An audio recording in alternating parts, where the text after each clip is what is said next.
19 വായിക്കുമ്പോൾ, സ്തോത്രം, 37-ാം സങ്കീർത്തനം 19-ാം വാക്യം അതിന്റെ 2-ാം ഭാഗം വായിക്കുമ്പോൾ, ക്ഷാമകാലത്ത് അവർ തൃപ്തരായിരിക്കും. അവരെന്ന് പറയുന്നത് ആരാ? അതിന്റെ മുകളിലേക്കൊന്ന് വായിച്ച് 2 വാക്യങ്ങൾ 17-18. ദുഷ്ടന്മാരുടെ ഭുജങ്ങൾ ഒടിഞ്ഞു പോകും, എന്നാൽ നീതിമാന്മാരെ നീതിമാന്മാർ. അടുത്ത വാക്യം, യഹോവ നിഷ്കളങ്കന്മാരുടെ നാളുകളെ നിഷ്കളങ്കന്മാർ അവരുടെ അവകാശം ശാശ്വതമായിരിക്കും. ഇവരുടെയൊക്കെ ഓരോ ദിവസവും അറിയുന്ന ദൈവം. ഹല്ലേലൂയ. ഓരോ ദിവസവും അറിയുന്ന ദൈവം പറയാണ്, ക്ഷാമകാലത്ത് ഇല്ല എന്നല്ല, ക്ഷാമകാലമുണ്ട്. പക്ഷെ ആ ക്ഷാമകാലത്തും തൃപ്തിയോടെ നടത്തുവാൻ മതിയായ ദൈവമാണ് ഈ ദൈവം. കരമുയർത്തി നമ്മുടെ ദൈവത്തിനൊന്ന് സ്തോത്രം ചെയ്താട്ടെ. ക്ഷാമകാലത്തും എന്നെ ക്ഷേമമായി പോറ്റിടുന്ന, ക്ഷാമകാലത്തുമെന്നെ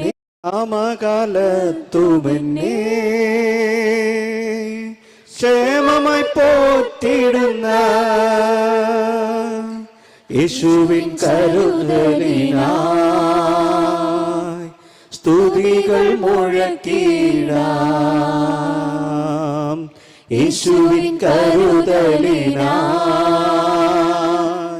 സ്തുതികൾ മുഴക്കിടാം.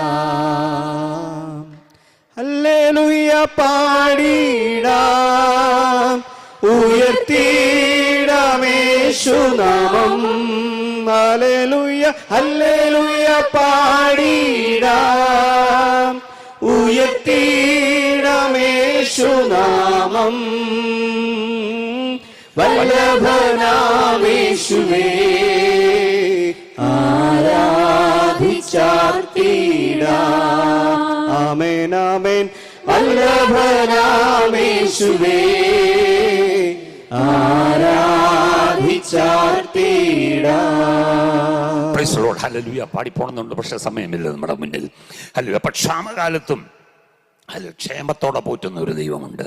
ദാവീദ് പറഞ്ഞൊരു കാര്യമുണ്ട്, ഞാൻ ബാലനായിരുന്നു, വൃദ്ധനായി തീർന്നു, നീതിമാൻ തുണയില്ലാതിരിക്കുന്നതും നീതിമാൻ തുണയില്ലാതിരിക്കുന്നതും അവന്റെ സന്തതി ആഹാരം ഇരക്കുന്നതും ഞാൻ കണ്ടിട്ടില്ല.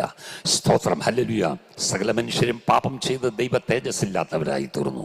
നീതിമാൻ ആരുമില്ല, ഒരുത്തൻ പോലുമില്ല എന്ന് പറഞ്ഞ സ്ഥാനത്ത് എന്നെ നിങ്ങളെ നീതീകരിച്ച് നമ്മുടെ ക്ഷാമകാലത്ത് നമ്മൾ ക്ഷേമത്തോടെ പോറ്റുവാൻ സ്വർഗം വിട്ടിറങ്ങി വന്ന പുത്രന്റെ സ്നേഹത്തെ കരമുയർത്തി ഒന്ന് സ്തോത്രം ചെയ്താട്ടെ.